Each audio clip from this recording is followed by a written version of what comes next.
Deportación masiva en Estados Unidos, análisis y consecuencias económicas y sociales. Cuando una política mueve a millones. Imagina que, en cuestión de meses o pocos años, el país intenta expulsar de manera sostenida a una población no autorizada que se cuenta en muchos millones. No es solo una medida migratoria, es una conmoción económica, demográfica, jurídica y moral. Hoy analizaremos qué significaría una deportación en masa en Estados Unidos, cuántas personas están en juego, qué sectores se verían afectados, cuánto costaría al erario, cómo golpearía al Producto Interno Bruto y qué efectos tendría sobre familias, ciudades y la seguridad pública. Usaremos estimaciones recientes de centros de datos públicos y académicos para que el diagnóstico se base en evidencia. ¿De cuántas personas hablamos? De acuerdo con el Centro de Investigaciones Pew, la población no autorizada alcanzó alrededor de 14 millones en el año 2023, un máximo histórico tras años de variaciones. Ese total se concentra, en gran medida, en 6 estados: California, Texas, Florida, Nueva York, Nueva Jersey e Illinois. El Instituto de Políticas Migratorias reporta que millones de menores viven con al menos un progenitor sin estatus. Una ficha técnica de 2025 calcula 6,3 millones de niñas y niños bajo esa condición, la gran mayoría con ciudadanía estadounidense. Dicho de otro modo, una política de expulsión masiva impactaría de lleno a hogares de estatus mixto. Además, Pew recuerda un dato que rara vez entra en los titulares: alrededor de 12 millones de ciudadanos o residentes legales conviven en hogares donde hay al menos una persona no autorizada. La red social y familiar que se toca con una deportación masiva es, por tanto, mucho más ancha que la cifra de expulsados. Capacidad real del sistema: tribunales, detención y logística. Cualquier deportación requiere debido proceso y capacidad administrativa. Los tribunales migratorios arrastran un atasco superior a 3 millones de casos, con tiempos de espera que, en promedios históricos recientes, han bordeado varios años. Incluso con esfuerzos por acelerar resoluciones, los propios tableros oficiales y auditorías independientes muestran que el cuello de botella es estructural. Los datos públicos de la Agencia de Inmigración y Control de Aduanas permiten seguir arrestos, detenciones y remociones. Históricamente, incluso en años de máxima intensidad, las remociones sumaron centenas de miles anuales. No millones, lo que ilustra la brecha entre aspiraciones de deportación masiva y la infraestructura realmente disponible. ¿Cuánto costaría? La respuesta corta: muchísimo. Estimaciones clásicas del Foro de Acción estadounidense calcularon que la expulsión y la prevención de reingresos para todos los no autorizados podría costar cientos de miles de millones de dólares en precios de la década pasada. Análisis más recientes del modelo presupuestario de Wharton proyectan que sostener una estrategia de deportación permanente añadiría aproximadamente 900.000 millones de dólares en costos presupuestarios acumulados durante 10 años. Incluso con nuevos fondos federales asignados a seguridad y tribunales. A eso habría que sumar el gasto ya previsto en refuerzo de frontera y ejecución interior que, según estimaciones de la Oficina de Presupuesto del Congreso citadas por analistas fiscales, ronda cientos de miles de millones adicionales en esta década. El balance fiscal neto, por tanto, se deteriora antes de contar los efectos macroeconómicos. Producto Interno Bruto, salarios y empleo. El consenso de modelos macro es claro: reducir drásticamente la fuerza laboral contrae la producción agregada. El equipo de Wharton estima que una deportación masiva reduce el Producto Interno Bruto por efectos de escala. Golpea también los salarios de muchos trabajadores de alta calificación y solo mejora, bajo supuestos muy estrictos, el salario de algunos trabajadores de baja calificación si la política se mantiene durante años sin interrupciones. Otros análisis legislativos han proyectado que, bajo escenarios extremos, la pérdida anual inicial de producción podría ascender a cientos de miles de millones, acumulando varios billones a lo largo de una década. ¿Por qué? Porque los no autorizados representan una fracción relevante de la fuerza laboral en sectores de alta intensidad de mano de obra. La salida simultánea de millones reduce oferta de trabajo, eleva cuellos de botella y encarece proyectos. El resultado típico es una mezcla de menor producción, retrasos y presión inflacionaria sectorial, con traspaso desigual a precios finales. Sectores en la mira: del campo a la construcción. Agricultura. La agricultura de cultivos intensivos en Estados Unidos depende en alta proporción de mano de obra nacida en el extranjero, con una fracción no autorizada relevante entre trabajadores de cosecha según la Encuesta Nacional de Trabajadores Agrícolas del Departamento de Trabajo. La salida abrupta de ese personal produciría pérdidas de cosecha, salarios más altos a corto plazo y, en general, un traslado de producción hacia países competidores, con efectos en precios de frutas y verduras. Construcción y vivienda. La construcción, residencial y de infraestructura, también emplea a muchos trabajadores no autorizados. Su desaparición forzada tensaría los plazos de obra, agravaría la escasez de vivienda en mercados críticos. Y presionaría al alza algunos costos, justo cuando el país necesita construir más rápido.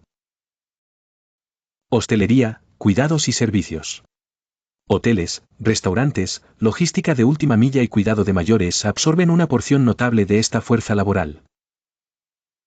La reducción repentina de plantilla en estas ramas se traduciría en jornadas más largas, salidas de negocios pequeños y servicios más caros o más escasos, con impacto especial en ciudades con alta concentración de población extranjera.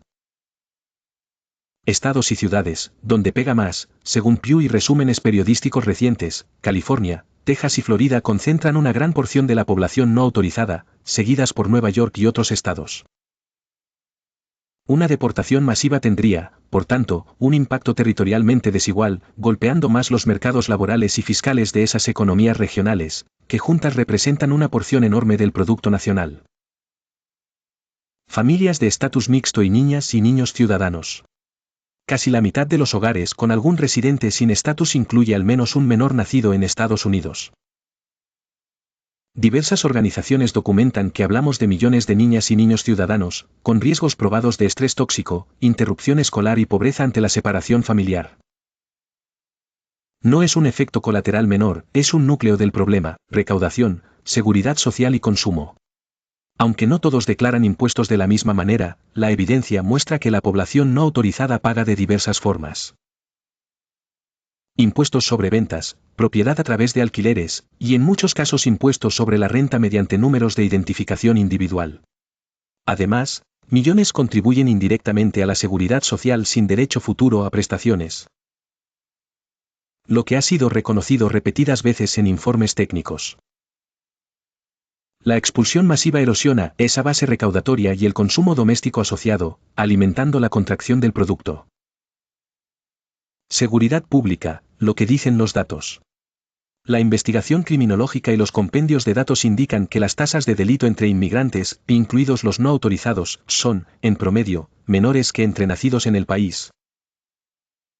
Y que los aumentos de población inmigrante no se correlacionan con picos de criminalidad. Políticas que dificultan la confianza entre comunidades y policía suelen reducir denuncias y cooperación, afectando la seguridad de todos. ¿Puede el sistema absorber una deportación masiva? Aun con cambios regulatorios, el sistema migra entre leyes, fallos judiciales y tratados que garantizan debido proceso y evalúan peticiones de asilo. Los tribunales ya enfrentan un atasco superior a 3 millones de expedientes y la realidad logística, centros de detención, transporte, jueces, abogados, traductores, impone límites físicos. Un gran empujón puede acelerar resoluciones a corto plazo, pero sostener millones de casos cada año choca con la capacidad disponible.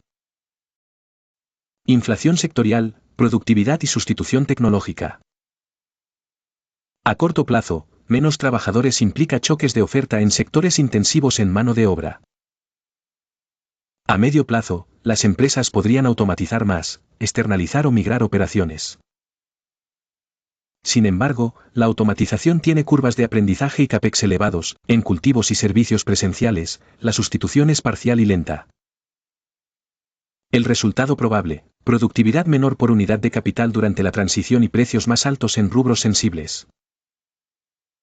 Efectos políticos y sociales. La salida de cientos de miles de residentes altera electorados locales, sindicatos, iglesias y asociaciones. Barrios completos pueden perder alquileres, consumo y cohesión. En paralelo, la aplicación selectiva puede activar percepciones de discriminación y perfilamiento, con costos sociales difíciles de cuantificar y litigios de alto impacto. Lecciones del pasado. La historia registra picos de remociones y operativos concentrados, pero nunca cercanos a vaciar el universo total estimado de no autorizados. Los anuarios de estadística migratoria muestran que, año con año, el sistema logra decenas o centenas de miles de remociones. No millones sostenidos, lo que sugiere límites duros al ambicionado shock migratorio. ¿Quién gana y quién pierde con los salarios? Modelos como el de Wharton encuentran que, en escenarios de expulsión sostenida, algunos trabajadores de baja calificación podrían ver alzas salariales relativas si la política se mantiene más allá de 4 años. Pero los trabajadores de alta calificación, una mayoría, verían caídas de salario, y el conjunto de la economía terminaría con menos producción y menos ingresos fiscales. No es un juego de suma cero, es, en promedio, suma negativa. Alternativas de política pública. Entre la deportación total y la inacción hay muchas opciones. 1. Ampliar y agilizar vías legales temporales en sectores con escasez crítica de mano de obra, reduciendo incentivos a la permanencia irregular. ¿Qué pasaría con los precios y la canasta? En alimentos frescos, construcción y servicios personales, la contracción laboral se traduce en subidas de precios y tiempos de espera. Comunidades locales, vivienda, escuelas y salud. Menos inquilinos en ciertos barrios puede bajar la ocupación de viviendas de alquiler y afectar ingresos municipales vía impuestos inmobiliarios. En escuelas, la salida de alumnado ligado a hogares de estatus mixto reconfigura presupuestos y plantillas. En salud pública, se pierden puentes comunitarios que suelen sostener campañas de vacunación y prevención.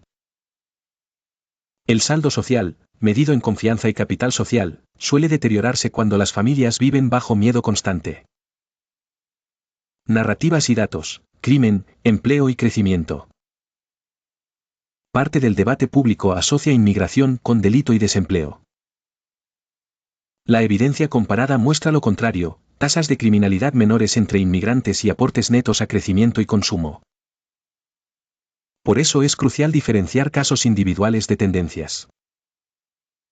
Las políticas hechas desde el pánico mediático suelen fallar en costo-efectividad. ¿Y si se intenta de todos modos? Incluso si se intenta, la combinación de costos fiscales altísimos, capacidad judicial limitada y resistencia empresarial y local suele llevar a operativos intermitentes, no a una limpieza sostenida. El resultado más probable es un clima de incertidumbre que frena inversión y consumo en sectores intensivos en mano de obra, con daños económicos que superan cualquier ganancia puntual en salarios de un subconjunto de trabajadores. Conclusión, aritmética fría y humanidad básica. Deportar en masa suena, a veces, a promesa de orden instantáneo. Los números cuentan otra historia, cientos de miles de millones en costos, producto a la baja, precios al alza en rubros sensibles, hogares ciudadanos fracturados y tribunales desbordados. Esto no implica negar la necesidad de orden ni de una frontera funcional, significa reconocer que las políticas eficaces equilibran legalidad, economía y dignidad. Gracias por ver. Si les gustó el vídeo, denle like y suscríbanse. Nos vemos pronto.